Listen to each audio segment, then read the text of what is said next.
नमस्कार, सत्यदर्शन न्यूज मध्ये आपले स्वागत आहे. मी पायल शहा. एक नजर टाकूया आजच्या ठळक घडामोडीवर. शिवसेना पक्ष आणि धनुष्यबाण चिन्हावरील वाद आता बुधवारी निर्णायक टप्प्यावर.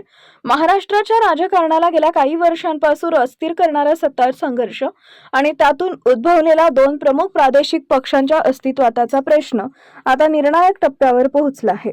शिवसेना पक्ष आणि त्याच्या धनुष्यबाण या निवडणूक चिन्हासंदर्भातील वादावर सर्वोच्च न्यायालयात उद्या म्हणजेच 21 जानेवारीपासून अंतिम सुनावणीला प्रारंभ होत आहे. या प्रकरणाची सुनावणी सरन्यायाधीश सूर्यकांत यांच्या नेतृत्वाखालील खंडपीठाकडून करण्यात येणार असून सलग 2 दिवस दोन्ही बाजूंचे सविस्तर युक्तिवाद ऐकून घेतले जाणार आहेत.